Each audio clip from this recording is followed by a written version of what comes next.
السلام علیکم ورحمۃ اللہ وبرکاتہ۔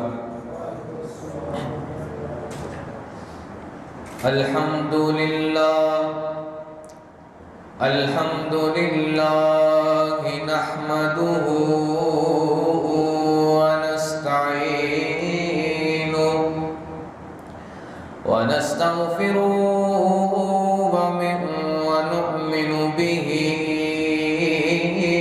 ونتوکل علیہ ونعوذ باللہ من شرور انفسنا ومن سیئات اعمالنا من يهده الله فلا مضل له ومن يضلله فلا هادي له ونشهد أن لا إله إلا الله وحده لا شريك له ونشهد أن سيدنا ومولانا محمدا عبده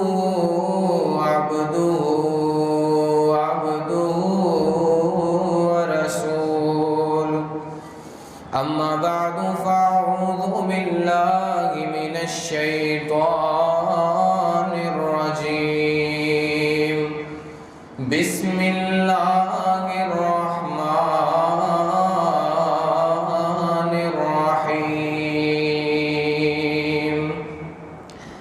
يا أيها الذين آمنوا اتقوا الله حق تقاته ولا تموتن إلا وأنتم مسلمون يا أيها الناس اتقوا ربكم الذي خلقكم من نفس واحدة وخلق منها زوجها وبث منهما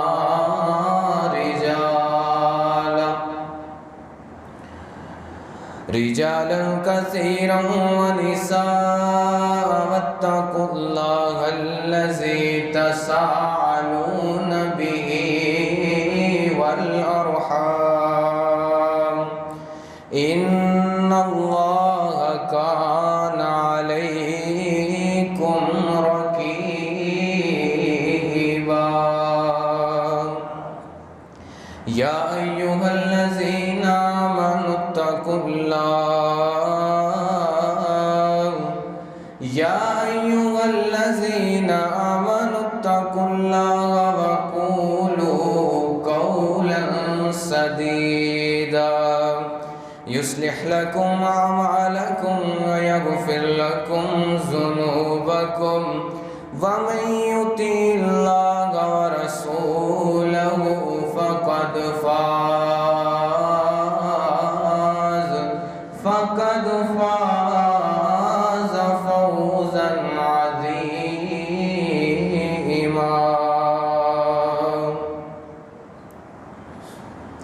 ربي يسر ولا تعسر وتمم بالخير وبك نستعين اللهم صل على محمد وعلى آل محمد كما صليت على إبراهيم وعلى آل إبراهيم إنك حميد مجيد اللهم بارك على محمد وعلى آل محمد كما باركت على إبراهيم وعلى آل إبراهيم إنك حميد مجيد. قال الله تعالى في القرآن المجيد والفرقان الحميد. يا أيها المزمل قم الليل إلا قليلا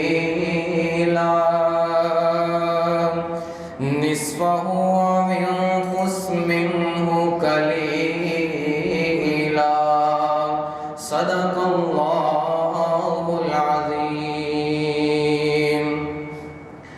میں تو نادان ہی تھا، میں تو نادان ہی تھا، دانستہ بھی کیا کیا نہ کیا. دانستہ کا میں نے بھول چوک کے ساتھ. میں تو نادان ہی تھا، دانستہ بھی کیا کیا نہ کیا، مگر لاج رکھ لی میرے اللہ نے، میرے مولا نے، مگر لاج رکھ لی میرے اللہ نے، مجھے رسوا نہ کیا. بات دل میں تھی دل میں رہی، بات دل میں تھی دل میں رہی، اور کام ہو بھی گیا. ایسا کون ہے، اللہ اکبر اللہ اکبر، ایسا کون ہے جس نے زبان کا تکلف بھی گوارا نہ کیا.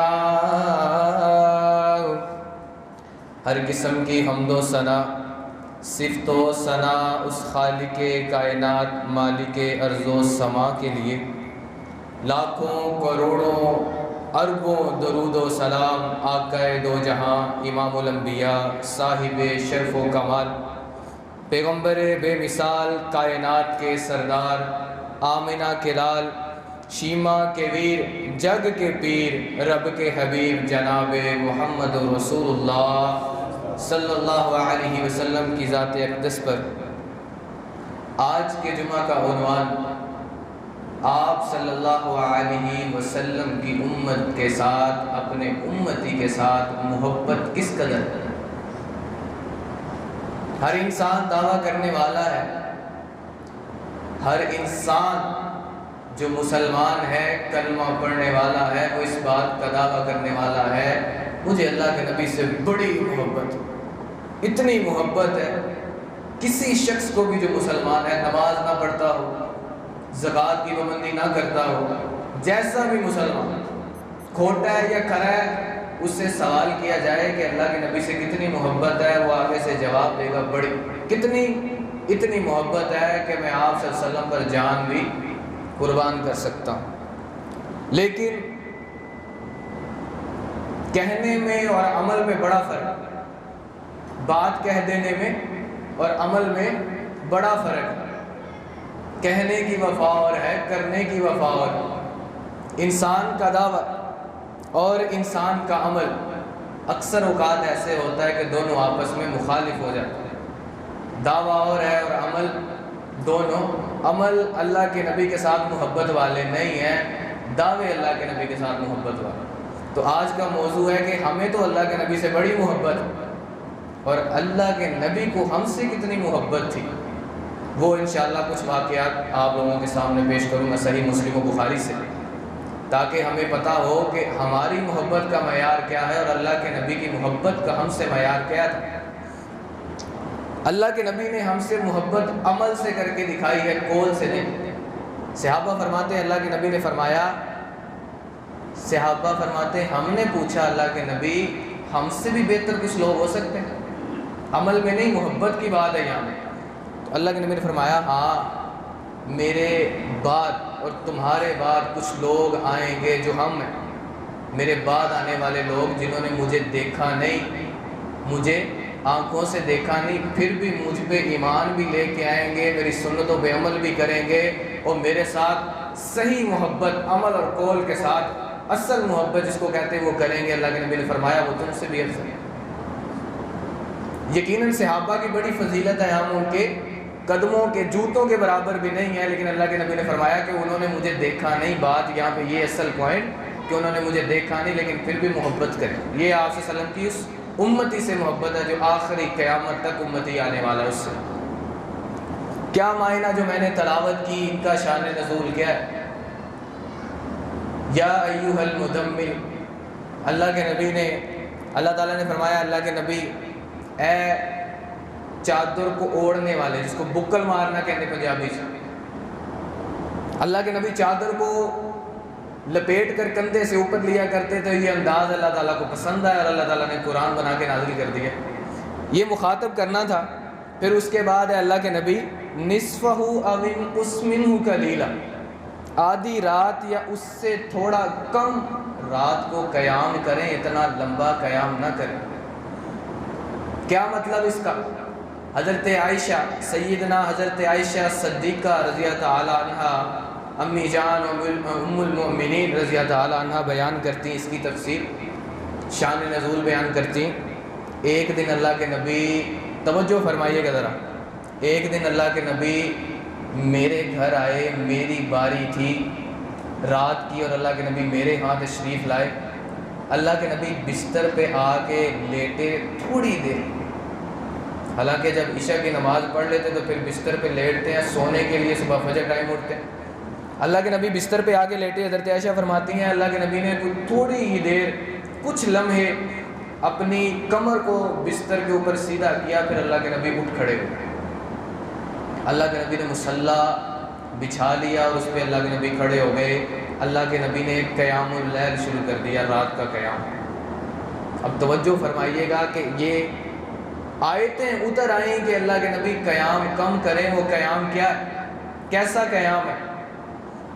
اللہ کے نبی نے پہلی رکعت پڑھنا شروع کی قیام میں، اللہ کے نبی نے سورہ فاتحہ پڑھی اور سورہ بقرہ کو حضرت عائشہ فرماتی پڑھنا شروع کر دیا۔ اب سورہ بقرہ 2.25 سپاروں کی پڑھتے چلے گئے۔ اللہ کے نبی سردیوں کی لمبی رات پڑھتے چلے گئے، پڑھتے پڑھتے پڑھتے حتیٰ کہ اللہ کے نبی نے سورہ بقرہ پہلی ہی جو رکعت تھی اس کے اندر مکمل کر دی، اور اللہ کے نبی نے اس کے بعد آل عمران شروع کر دی، دوسری سورہ۔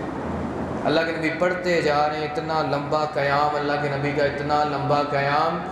ادھر فجر کی اذان ہوئی اور ادھر اللہ کے نبی کی دو رکعتیں مکمل ہوئی قیام کی، اتنا لمبا قیام۔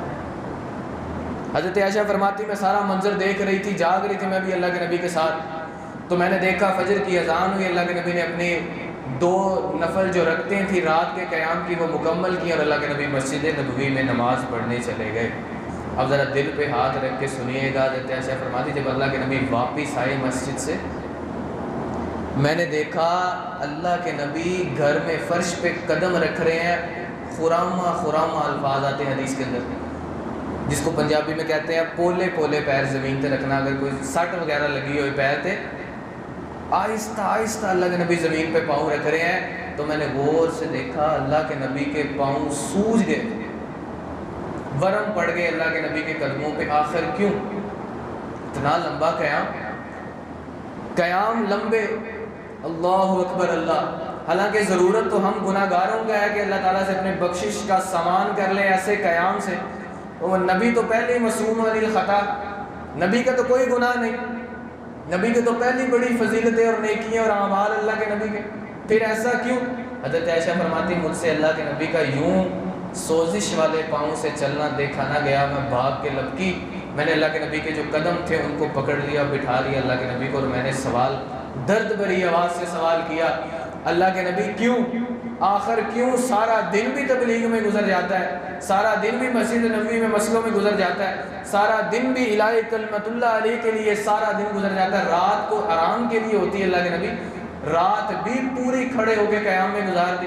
اللہ کے نبی نے 2 باتیں عزر کی، حضرت عائشہ فرماتی ہیں، توجہ سے سنیے گا، 2 باتیں، ان میں سے ایک بات اللہ کے نبی نے فرمایا، عائشہ پہلی بات یہ ہے کہ میں یتیم تھا، یتیم مکے کی گلیوں میں، اور یتیم کو کے سر پہ تو کوئی ہاتھ بھی نہیں جلدی رکھتا، اور مجھ کو دیکھو کہ میں یتیم تھا، اللہ کے نبی نے ہاتھ نہیں کوئی رکھتا یتیم کے سر پہ جلدی، میرے تو اللہ نے میرے سر کے اوپر نبوت کا تاج رکھ دیا۔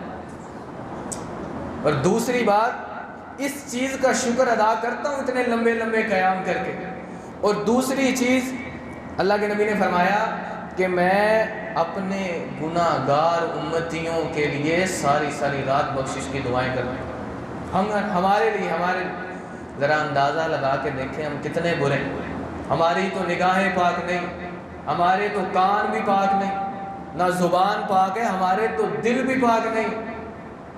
ہم امتیوں کے لیے ذرا سوچیں، ایک مرتبہ دل دہل جاتا ہے، یار اللہ کے نبی ہمارے لیے بھی روئے، اور پوری پوری رات اللہ کے نبی اور روئے۔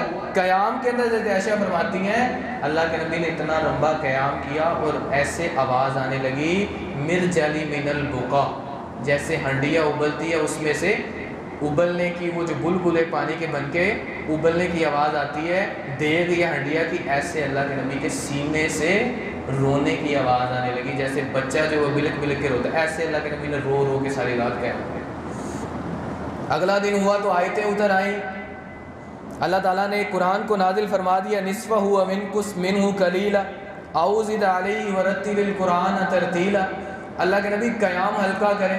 صحابہ نے جب آیت سنی اللہ کے نبی سے تو پریشان ہو کہ ہم بھی دیکھیں کہ اللہ نے قرآن ہی اتار دیا، وہ قیام کیسا؟ چلے گئے صحابہ حضرت عائشہ کے پاس اور جا کے سوال کرنے لگے، حضرت عائشہ ہمیں بھی بتائیے وہ قیام کیسا تھا؟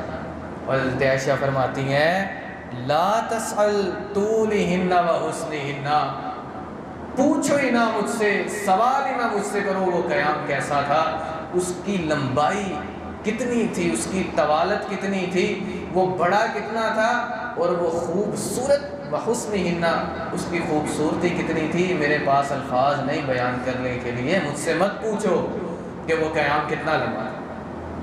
اب یہ اللہ کے نبی پوری پوری رات روئے امتی کے لیے، یہ عمل ہے اللہ کے نبی کا محبت، یہ محبت ہے اللہ کے نبی کے لیے، اللہ کے نبی کی، آپ صلی اللہ علیہ وسلم کی ہمارے لیے کہ پوری رات روتے روتے اللہ کے نبی کی گزر گئی۔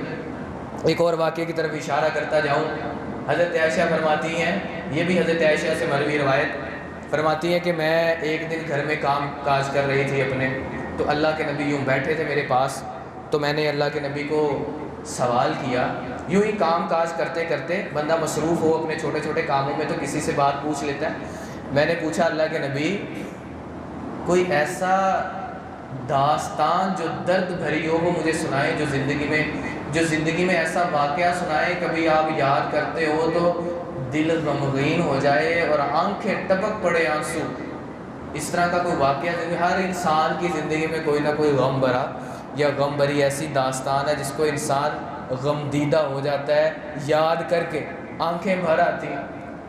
حضرت عائشہ فرماتی سوال بہت بڑا ہے کہ اللہ کے نبی زندگی میں کوئی ایسا واقعہ بتائیے مجھے جس کو یاد کر کے آپ بہت زیادہ افسردہ ہو جاتے ہو۔ اللہ کے نبی فرماتی سوال کیا تو جواب کا انتظار میں نے نہ کیا، اور میں اپنے کام میں مصروف تھی، اور کام کرتے کرتے اچانک سوال تو کر دیا، بڑی گہری بات، دل پہ چوٹ تو سوال نے لگا دی، لیکن اچانک کام کرتے کرتے اللہ کے نبی کے چہرے پہ میری نظر پڑی تو میں نے دیکھا اللہ کے نبی رو رہے تھے۔ وہ واقعہ کیا؟ وہ واقعہ یاد کر کے اللہ کے نبی رونے لگے، تو میں اللہ کے نبی کے پاس آ کے بیٹھی، دلاسا دیا، اور اللہ کے نبی نے پھر مجھے بتانا شروع کیا۔ وہ اللہ کے نبی نے فرمایا عائشہ وہ دن تھے، کبھی ہم مکے میں ادھر مارے کھاتے، کبھی بازاروں میں مارے کھاتے، کبھی دین اسلام کی تبلیغ کے لیے ابو جہل کے ہاتھوں سے سر کو شہید کرواتے، کبھی شیخ ابی طالب کی گھاٹی میں محصور 3 سال گرمی کی شدت اور بنجر زمین اور پانی کے نہ ہوتے ہوئے پتے کھا کے 3 سال گزار دیے۔ ابو طالب بھی چھوڑ گئے، میری بیوی جس سے مجھے بڑی محبت انسیت تھی حضرت خدیجہ رضی اللہ عنہا عنہ، وہ بھی چھوڑ گئیں۔ عام الحزن کا سال اللہ کے نبی نے فرمایا میں نے قرار دیا۔ ان دنوں میں اللہ تعالیٰ نے مجھے فرمایا کہ طائف کا سفر کرو، یہ سفر اللہ کے نبی بتانے لگے ہیں اور اللہ کے نبی کی آنکھوں سے آنسو جاری ہیں اور داڑھی مبارک اللہ کے نبی کے آنسوں سے بھر گئی۔ اللہ کے نبی فرماتے ہیں پھر میں طائف کے سفر کے لیے نکلا۔ جائیے اگر کوئی گیا ہو تو جائیے دیکھیے مدینے سے مکہ سے سفر کتنا لمبا سفر، اور اس وقت تو پیدل تھا، اب اتنا لمبا سفر ہے گاڑی پہ، حالانکہ موٹر وے بن گئی پھر بھی۔ تو اس وقت اللہ کے نبی فرماتے ہیں میں نے کوئی 15-16 کچھ روایات میں آتا ہے دن کا سفر کر کے بھوکا پیاسا طائف کی وادی میں پہنچا۔ اور اہل عرب تو مشہور تھے، بہت زیادہ مشہور تھے مہمان نوازی میں، دشمن کو بھی خدا ماننے والے، دشمن کو بھی اپنے گھر میں کہ ہمارے امان میں آ گئے، مہمان ہے، اس کو اس وقت تک کچھ کہنا نہیں ہے کہ ہمارا مہمان، اس کو بھی کھلاتے پلاتے۔ اللہ کے نبی نے فرمایا زید بن ثابت رضی اللہ تعالیٰ میرے ساتھ ہے، اللہ کے نبی فرماتے تو ہم وہاں پہنچے، میں وہاں جا کے ان کے سرداروں سے ملا۔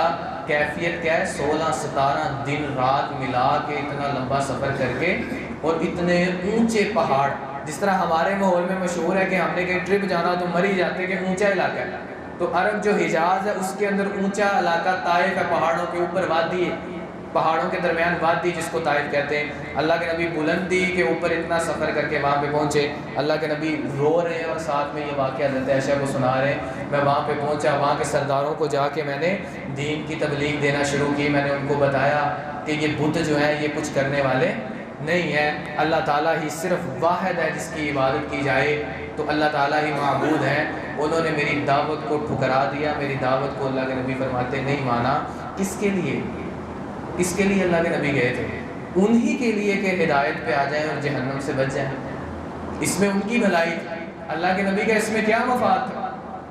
اور پھر اللہ کے نبی فرماتے صرف یہیں پہ بس نہیں ہوئی، ایک تو 16-17 دن کا سفر، اور اوپر سے بھوک پیاس کی پریشانی، اور اوپر سے ان سرداروں نے ہمارے پیچھے جو لفنگے لڑکے تھے، بچے آوارہ، ان کو ہمارے پیچھے لگایا، اور وہ اپنی جھولیوں میں پتھر بھر کے ہمارے پیچھے بھاگتے، ہمارے اوپر نشانے لگاتے پتھروں کے ساتھ۔ اور یہ واقعہ بڑا مشہور ہے، آپ نے سنا ہوگا کہ اللہ کے نبی نے فرمایا کہ جوتے جو تھے وہ لیس دار ہے نا انسان کا خون، تو وہ جب خون ٹپک کے جب ایک پتھر لگتا ہے تو اس کی ٹیس، یہ تکلیف سے اگلا مرحلہ ہے کہ ٹیس لگتی ہے، زیادہ اگر چیز آپ کے لگ جائے جسم پہ تو اس کی درد کم ہے، نوک دار چیز جب جسم پہ لگتی ہے اس کی تکلیف انسان کو زیادہ ہوتی ہے۔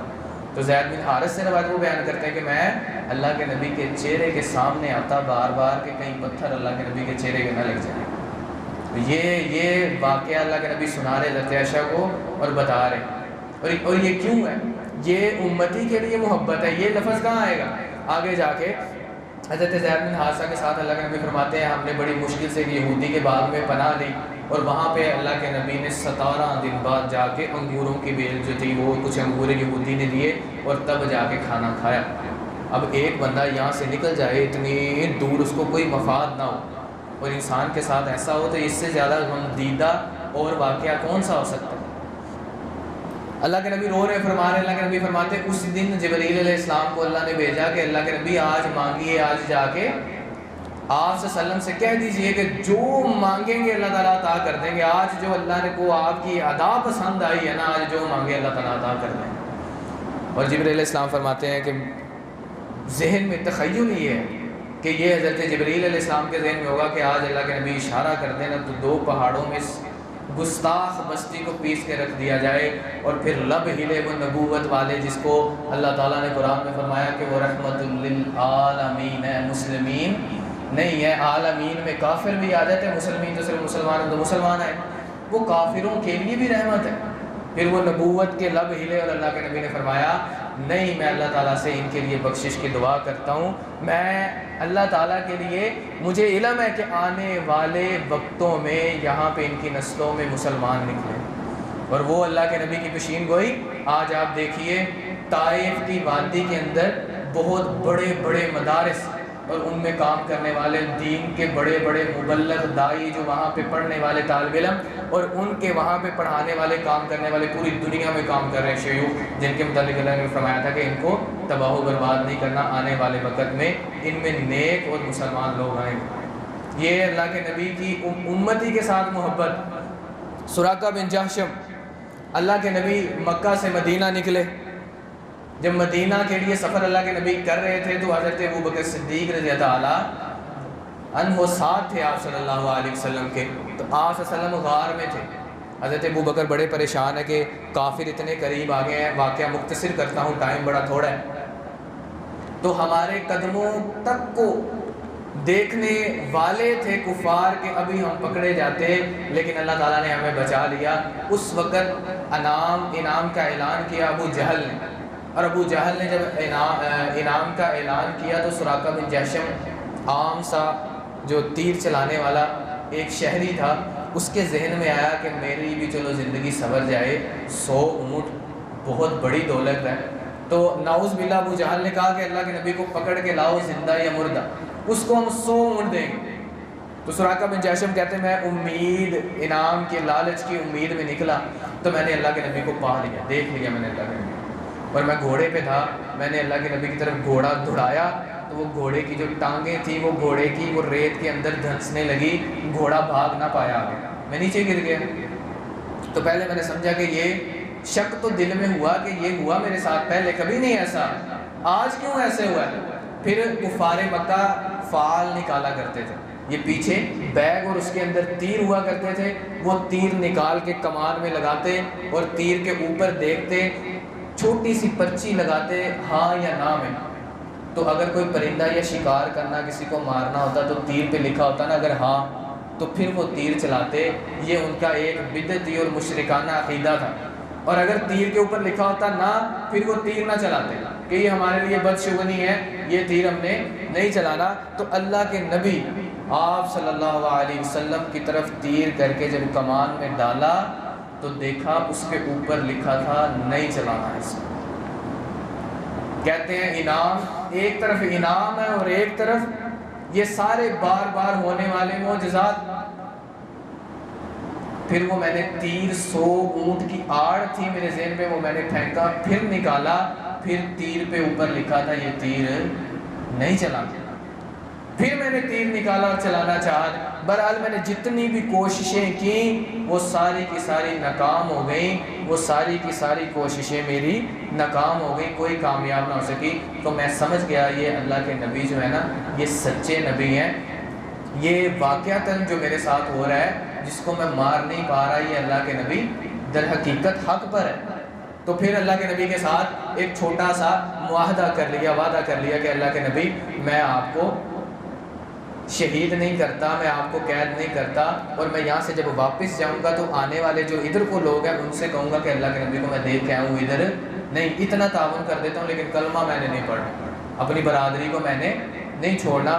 اس موقع کے اوپر سراقہ بن جشم فرماتے ہیں اللہ کے نبی نے فرمایا تھا سراقہ ایک وقت آئے گا، غور سے سنیے گا، ایک وقت آئے گا جب کیسر و کسریٰ کے کنگن جو ہے نا وہ تیرے ہاتھوں میں ہوں.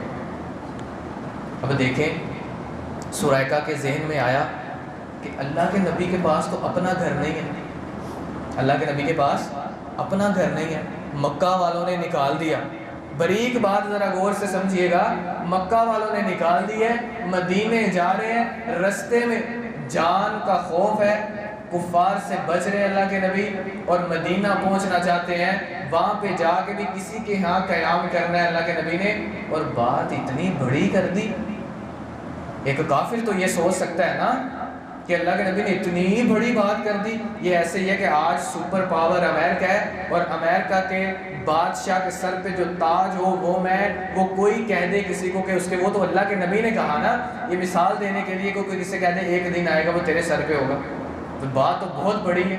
کہتے جب بات میں نے سنی تو اندیکھی کر دی کہ چلو کوئی نہیں ہے، ویسے ہی اللہ کے نبی نے پتہ نہیں کیوں کہا، بہرحال مجھے سمجھ میں بات نہیں آئی. تو اللہ کے نبی کی ساری زندگی گزر چکی اور اللہ کے نبی رحمت فرما کے دنیا سے چلے گئے. اور اس کے بعد حضرت ابو بکر کا دو سال سوا دو سال کا جو ان کی خلافت تھی وہ آئی. پھر اس کے بعد حضرت عمر کی خلافت ہے. اتنا لمبا عرصہ گزر گیا. اس عرصے کے دوران جو سراقہ بن جشم تھے وہ مسلمان ہو چکے تھے. اب وہ جو اللہ کے نبی نے پشین گوئی کی اتنا وقت اتنی دیر پہلے وہ اب کیسے سچ ہونے والی تھی، اللہ کے نبی نے فرمایا تھا. سراقہ بن جشم حضرت عمر رضی اللہ تعالیٰ کی خلافت کا دور ہے. حضرت عمر کے دور میں شام، فلسطین، بڑی بڑی سلطنتیں، بڑے بڑے کیسر و کسریٰ کی سلطنتیں، سارے بڑے بڑے ملک، 22 لاکھ مربع میل کی حکمرانی حضرت عمر رضی اللہ تعالیٰ کے حصے میں آئی۔ تو اس دورانیہ میں وہ کیسر و کسریٰ کے جو بڑے بڑے ملک تھے وہ بھی فتح ہوئے۔ جب وہ فتح ہوئے تو مال غنیمت مسلمانوں کے ہاں اتنا آیا کہ ڈھیر لگ گئے سونے اور خزانے کے، اور وہ خزانے کے اوپر جب مسلمان آئے وہ مال غنیمت کو دیکھنے کے لیے، تو وہاں پہ کیسر و کسریٰ کا مکمل لباس بھی پڑا تھا۔ اب یہ بات یا سرائقہ جانتا ہے یا اللہ کے نبی جو چلے گئے وہ جانتے تھے؟ جو اللہ کے نبی نے فرمایا تھا سرائقہ کا دن آئے گا وہ کنگن تیرے ہاتھوں میں ہوں گے۔ صحیح مسلم کے اندر حدیث ہے، صحابہ کنگن پہن رہے ہیں اٹھا کے، کسی کو پورے نہیں آتے۔ تو حضرت عمر پاس کھڑے تھے، حضرت عمر نے فرمایا یہ چھوٹے کنگن ہے جو بادشاہ کسریٰ کا، اس کی کلائیاں جو وہ پتلی ہیں، اور کسی ایسے شخص کو ڈھونڈ کے لاؤ جس کی کلائیاں پتلی ہوں، اس کو پورے آ جائیں، اس کو دے دیں۔ ایک صحابی کہنے لگے یا امیر المومنین، وہ سراقہ بن جیشم ہے نا جو اس کی کلائیاں بھی چھوٹی ہیں، اس کو بلا کے لاتے ہیں، شاید اس کو پوری آ جائے۔ بڑا دورانیہ گزر گیا، بڑا وقت گزر گیا، اللہ اکبر، بلا کے لائے صحابہ سراقہ بن جیشم کو، اس کے ہاتھوں میں کنگن پہنائے۔ تو جب اس کو یہ لفظ بتایا نا، یہ جملہ بتایا، یہ سراقہ بن جیشم کے کنگن ہے، یہ لباس جو تمہیں پہنایا ہے یہ سراقہ بن، یہ کسریٰ و کیسر کے جو بڑے بڑے بادشاہ ہیں یہ ان کا لباس ہے۔ تو جب یہ بات سنی پھر وہ وقت یاد آیا اللہ کے نبی کی ہجرت مدینے والا۔ تو حضرت عمر رضی اللہ تعالیٰ کے سامنے سراقہ بن جیشم کی آنکھوں سے آنسو نکلے، داڑھی بھیگ گئی، اور زمین پہ لوگ کہنے لگے تیرے لیے تو بڑی خوشی کا سامان ہے، یہ کنگن کسی کو پورے نہیں آئے، یہ تو سپر پاور جو ملک تھا جو آج ٹوٹا ہے اس کے بادشاہ کا لباس پہن کے تجھے تو کچھ مسکرانا اور خوشی سے اچھلنا چاہیے، تو رو رہا ہے۔ اور سراقہ بن جیشم فرمانے لگے کہ ایک وقت تھا جب میں مسلمان نہیں تھا، تب کالی کملی والا محمد الرسول اللہ صلی اللہ علیہ وسلم یہ بات کا اعلان کر گئے تھے کہ سراقہ ایک وقت آئے گا کہ تیرے ہاتھوں میں کسریٰ کے کنگن ہوں گے، تب شاید میرا ایمان نہیں تھا اور میں نے بات آئی گئی کر دی۔ یہ اللہ کے نبی کی، ایک کافر کے ساتھ رحمت، اللہ کے نبی کی محبت اور امتی کے ساتھ محبت۔ تو یہ سراقہ بن جیشم کے رضی اللہ تعالیٰ کے ایمان لانے کا جو واقعہ ہے یہ کچھ مختصر وقت میں بیان کر دوں۔ یہ آپ لوگوں کو اس بات کا شاید علم ہو کہ مدینہ کے اندر زیادہ تر یہودی تھے، مشرکین مدینہ میں نہیں تھے۔ یہ تقریباً کچھ علماء کا کہنا ہے کہ یہ ایک ہی مشرک تھے جو مدینہ آ گئے تھے لیکن گھر میں رہتے تھے، ان کی اولاد، ان کی بیوی، ان کے گھر والے سارے مسلمان ہو چکے تھے، یہ مسلمان نہیں ہوتے تھے، اور بڑے غصے والے تھے، بہت زیادہ غصے والے، چھوٹی چھوٹی بات پہ اولاد کو ڈانٹ دینا، دبک دینا، اور جو گھر میں کوئی مسئلہ ہو تو اس پہ لڑ جھگڑ پڑنا۔ تو بچوں نے ایک دن ایسا کیا، سمجھاتے رہے پہلے کہ یہ کام نہ کیا کریں آپ۔ سراقہ بن جیشم جو تھے، جو مشرک تھے، مسلمان ابھی اسلام قبول نہیں کیا تھا، ان کے پاس ایک مورتی تھی، اس کو گھر میں اپنی شیلف کے اوپر رکھتے، اس کو ذرا پاؤڈر شوڈر لگا کے میک اپ کرتے، اس کے سامنے کھانا رکھتے، اس کو ہار ڈال کے تیار کرتے اچھی طرح، پھر اس کو سجا سور کے، اس کو سورا کے، تو اس کے سامنے کھڑے ہو کے اس کی عبادت کیا کرتے۔ تو اس سے ان کی اولاد جو مسلمان تھی، جو 5 وقت کی نماز جو مسجد نبوی میں پڑھنے جانے والی تھی، اور ان کی جو بیوی تھی سراقہ بن جیشم کی، وہ سارے مسلمان تھے، ان کو سمجھاتے رہتے کہ ابا جان ایسے نہ کیا کریں، یہ اسلام قبول کر لیں، یہ بتوں کی عبادت آپ چھوڑ دیں۔ حضرت جو سراقہ بن جیشم تھے وہ بات نہ مانتے تھے بالکل بھی۔ تو ایک دن اولاد نے ایسا کیا، وہ جو مورتی تھی نا ان کی، وہ اٹھائی وہاں سے اور دروازے کے باہر جا کے پھینک۔ جب سراقہ بن جیشم اٹھے صبح، تو جب دروازے پہ دیکھا تو انہوں نے اپنی جگہ پہ مورتی نہیں تھی، پھر دروازے سے گھر سے غصے سے باہر نکلے تو دیکھا رستے میں مورتی پڑی ہوئی، خدا جس کی وہ عبادت کرتے ہیں خدا سمجھ کے، وہ باہر سڑک پہ پڑا ہے، بڑا غصہ ہے، گھر آئے، ڈانٹا دبکا بچوں کو کہ یہ معاملہ کس نے کیا، بہت زیادہ غصہ آیا۔ بہرحال بات آئی گئی ہوئی، بچوں نے ہمت نہیں ہاری۔ اگلے دن پھر یہ واقعہ صحیح مسلم میں امام جو ہے امام مسلم رحمہ اللہ نے تفصیل سے بیان کیا۔ اگلے دن پھر بچوں نے مورتی کو اٹھایا، پھر انہوں نے اس کو دھو کے نہلا کے اچھی طرح اپنی جگہ پہ رکھا تھا، وہاں سے بچوں نے اگلے دن اٹھایا اور جا کے ایک روڑی جو کوڑا دان تھا کوڑے والی جگہ پہ، وہاں پہ جا کے پھینکا بت کو۔ وہ بتانا، یہ سمجھانا یہ چاہتے تھے کہ شاید باپ کو سمجھ آ جائے کہ جو خدا روڑی پہ پڑا ہو اس کو خدا نہیں کہا۔ یہ بات کہ مشرک جو ہے نا، مشرک اس کو سمجھ نہیں ہے، اللہ کے نبی نے فرمایا۔ شریعت اسلامیہ کہتی ہے مشرک بے عقل ہے، عقل مند مشرک بالکل نہیں ہوا کرتا۔ اگر عقل مند ہو تو پھر بندر کو خدا کیوں کہ، پھر جانوروں کے آگے ماتھا کیوں ٹیکے، پھر ہر چیز کے سامنے کبھی اس کے در کبھی اس کے در، کبھی وہاں پہ جا کے سجدہ کر دیا، کبھی وہاں پہ کر دیا، کبھی قبر پہ کر دیا، کبھی پیر پہ کر دیا، کبھی کسی چیز پہ کر دیا۔ تو مشرک جو ہے اس کو عقل ہے، تو اس کے معاملے میں جو توحید پرست بندہ ہے، موحد ہے، اس کی عزت نفس بڑی ہوا کرتی ہے کہ سر تو جھکتا ہے مگر ایک در پہ جھکتا ہے جو اللہ کا در ہے۔ یہ بات سمجھانا چاہتے تھے گھر والے۔ تو سراقہ بن جاشم کو اگلے دن بھی بڑا غصہ آیا، اور جو تھی وہ پٹائی بھی بچوں کی لگائی، لیکن بچوں نے حوصلہ نہ ہارا۔ اگلے دن انہوں نے کہا کہ انشاءاللہ چلو ایک مرتبہ اور آزما کے دیکھ لیتے ہیں، شاید ہمارے بابا کو اس بات کی سمجھ آ جائے۔ مکمل ہونے والا ہے واقعہ، انشاءاللہ توجہ فرمائیے گا۔ سراقہ بن جاشم اگلے دن اٹھے اور دیکھا جا کے اس مرتبہ انہوں نے اپنے بت کو نہلایا دھلایا، پھر صفائی کی اس کو رکھا، اور ایک بہت بڑا جو چاقو تھا وہ اس کے گلے میں لٹکا دیا۔ وہ حضرت ابراہیم علیہ السلام بڑے سمجھدار تھے، بڑے سمجھدار تھے۔ اللہ تعالیٰ قرآن میں فرماتے ہیں ابراہیم علیہ السلام نے جب نمرود نے کہا نا کہ میں سورج کو نکالنے والا ہوں مشرق سے اور مغرب میں غروب کرنے والا ہوں، تو اللہ تعالیٰ قرآن میں فرماتے ہیں کہ ابراہیم علیہ السلام نے فرمایا میرا رب جو ہے نا وہ نکالتا ہے مشرق سے سورج اور مغرب میں غروب کر دیتا ہے، تو ایسا کر، اگر تو بھی رب ہے نا، تو کہتا ہے میں رب ہوں، پھر اس کو مغرب سے نکال اور مشرق میں غروب کر دے۔ یہ ہونا تو ناممکن ہے ایک انسان سے۔ تو اللہ فرماتے فَبُهِتَ الَّذِي كَفَرَ، بس حیران رہ گیا وہ شخص جس نے کفر کیا، یعنی نمرود اس بات سے آگے جواب نہیں دے سکا اس بات کا۔ اور اس جگہ پہ بھی جب ابراہیم علیہ السلام نے تمام بتوں کو توڑا اور ایک بت رہ گیا تھا، اور کہاڑا جو جس کلہاڑے سے بتوں کو توڑا تھا وہ اس کے گلے میں ڈال دیا۔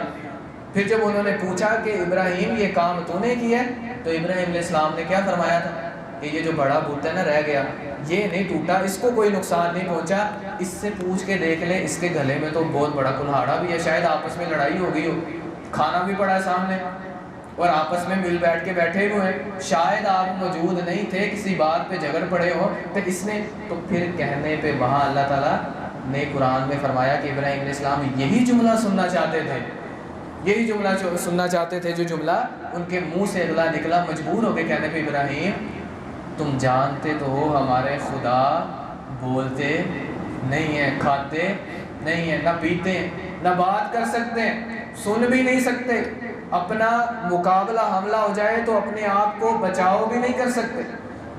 اس مرتبہ سراقہ واقعے کی طرف لوٹ آئے دوبارہ، سراقہ بن جاشم اس مرتبہ ایک بہت بڑا خنجر اس کے گلے میں ڈالا کہ جو تجھے پھینک کے آتا ہے نا گلی میں، جو تجھے پھینک کے آتا ہے روڑی پہ، اس کے ساتھ اپنا مقابلہ تو کر لینا، میں تجھ سے مانگتا ہوں، تو اپنی تو حفاظت خود کر سکتا ہے نا۔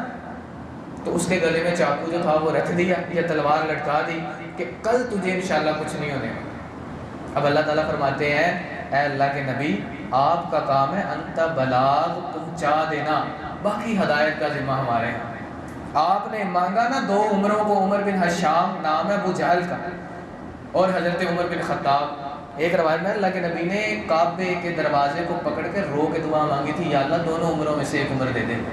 تو اللہ تعالیٰ نے دیکھا پھر کہ دونوں عمروں میں سے من یرید بہ یفقہ فی الدین، جو ارادہ کرتا ہے بھلائی کا اس کو اللہ تعالیٰ دین کی سمجھ دیتے ہیں۔ تو پھر اللہ نے دونوں میں بھلائی دیکھی، ابو جہل میں بھلائی زیادہ ہے یا عمر بن خطاب میں؟